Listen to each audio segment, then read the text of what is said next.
This is a very special guest. By the way, we're going to put this on YouTube. We have a YouTube channel for everybody to see. Um, but this is a very special guest, John McDermott. One of the sets in our collection, this RCA TRK-9, we got it from a collector in Chicago who in turn bought it from a warehouse in New York in the 80s, and we brought it back and had the cabinet restored. It was in pretty bad shape when we started out, and then we started working on the electronics, and in that process we discovered a repair tag inside that said McDermott on it, and we were aware of RCA's experiments in Newburgh, their attempt to sell TV sets. And we had this brochure that RCA put out that had testimonials from various customers. And one of them was John McDermott, who owned a bar. And so from that, we determined that this set had been, was that actual set that had been in Newburgh. So that's what we know about it. Why don't you fill us in. What else? I'm here, and I'm happy I'm here, and I'm so pleased at what I see and what a wonderful job you've all done. Thank God that there's somebody here that has taken history and making it available for hopefully millions of people will see this. So yes, I'm John McDermott. My father is the John McDermott that you're that bought this TV. I'll tell you the story about how it happened. My dad, who and I have a picture of him right here. That is my father. Turn it around for the camera. There Okay. we go. Yep. All right. Well, anyway, my mother and dad got married many years ago, and they had 7 children. And my mother came from Scotland. My father was Irish, and they have 7 children. They worked day and night, made all kinds of sacrifices for us, and it was we had such a wonderful life. He sent us all to college, and anyway, all that stuff is history, and it's wonderful. But as far as the TV is concerned, Dad, during Prohibition, way back, there was a lot of he had a little candy store because his father died when his father was 30-some years old, and Dad grew up, took care of his 4 sisters and everything else, and he struggled every single day working. He had a little candy store, and anyway, when in the 30s things changed, and all of a sudden he said, I'm going to open a bar. And he got a liquor license, one of the first ones in Orange County. That's in Newburgh, New York, just 60 miles north of New York City, right on the Hudson River.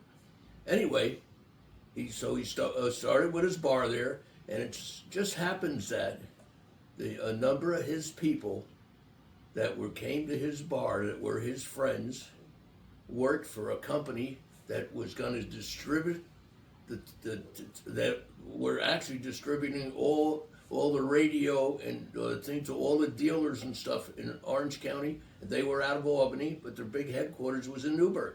And they all met at my father's tavern, and they were all friends. And they decided one day, you know what, with the World's Fair, they were going to show the new television sets, but they said, we want you, Mr. McDermott, their friend, to buy the first one. And so that's how it happened. They arranged it, and Newburgh was Television City. The signal came from the Empire State Building in New York, and it was sent to Beacon, which was on the other side of the river, right across from Newburgh, up on top of the mountain.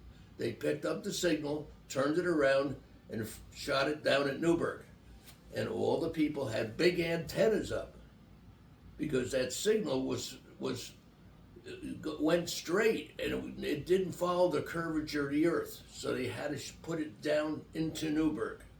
and that became the test area where they could teach people, all the radio repairmen and stuff, how to work on televisions. So there was all these big antennas all over town, and Newburgh became Television City. And he got it because he was friendly with the people, the salesmen that were going to be selling them. And so that's the background, the whole thing. And I can tell you, then I got some information about what happened to the TV. Okay. Dad had a tavern where you walked in the front, and then the back room was a restaurant. And he put this television in the restaurant. Then he found out after a while, you know what? People come in, they don't stay at the bar and buy drinks, they go in to watch the television. and so he said, I'm bringing that home. As soon as smaller ones came out that he could put in the bar, he made the change and brought it to our house. Now, we kept that when I was a little boy, and I used to talk about TV, and nobody knew what I was talking about. And the first thing I remember was botany tie ads. Do you remember botany tie? No. That was the only advertiser that I remember, and that was on all the time. And there was only 3 operating stations, so but they had a signal that they put on there so they could do the repairs. And you know, it was interesting because they had the wrestlers and boxing on all the time, because they didn't know how to move the cameras around, and they thought you couldn't have football, baseball, anything else. All they could have is stationary things. But anyway, we grew up with botany tie ads, with little people out in the middle of the ocean trying to do it, and then he put their tie up, and people saw it, and it very interesting, a lot of fun to watch, and everything else. Now what happens to the TV? That's another story. So anyway, eventually, it ends up in my house when I grew up and married a wonderful lady, the best, and anyway, and but we kept it in our garage, and it was in there for years and years. Nobody's really taking care of it. Nobody's paying any attention. A young boy comes and says, "Geez, I'd like to take this," and he says, "Fix it up for you." I said, "No, I don't know what I want to do with it yet. I'm going to donate it to someplace, and a museum or something, right?" Well, you know what? Only a couple of weeks or so later, a gentleman comes, and I have all his name and address and everything's right here, which I will give it to you. Okay. And so he took it, and he says, "I'm from some organization that was all about electronics, and it was going to have he was an officer, supposedly, he told me, and he wanted to get this TV, fix it up, and bring it at this international meeting." And I said, "Well, that's fine, whatever you want to do," but I said, "I want that back." Well, of course, what happened was he was trying to fix it up, and he says, "I'm doing okay." I called him a few times. He was an RCA dealer from Chicago, and I believed every word of him. But you know what? We never saw that television again. Well, and what happened, he said, he couldn't get a tube. Well, we happen to know the person was related to a niece of mine. In fact, she married her, and he's the one that developed televisions for RCA. And I called him, and he was long retired, a good friend of my father's, and I said to him, "I need a tube." And he says, "John," he says, "I'll get it for you," but he says, "I'm retired, but you know what? I had one young secretary that's still working. They had moved their offices from Minneapolis to St. Louis, I believe it was. So they worked it all out. They sent a tube to this gentleman that's supposed to be fixing it up. And he calls me and says, "That's not the old tube. That's one came years later. So they don't even have any." So I thought about it, and then I said, well, you know what? World War II, the radar equipment that was used in England, I think it might be the same tube. And I think maybe it was. I don't know to this day. But that's how he comes at and gets the tube, and supposedly he had it working. Right.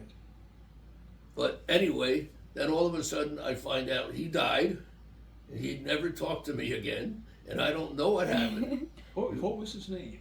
I got it all here. Okay. I got all the information, All right. yep. And so I'm saying to myself, and I talked to my lawyer. I said, what do I do? He says, well, does he have it? I says, well, yes, he had it, but I said he never got it back to me. And he was going to fix it up. So he said, well, he said, you know what? Possession is 90% of the law. And this was a very good attorney, a very personal friend, became a judge.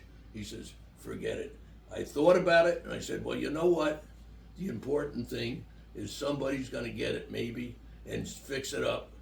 And that's what I want done. I want my father to get some recognition for that he thought about it, and that's basically the whole story. Huh. And I will give you or let you copy this information, Okay. and you can follow it up. You can But share it's so the nice menu. to see here, and this is wonderful. I'm telling you, I'm going to tell a lot of people about this because it's great. And thank God somebody's doing this.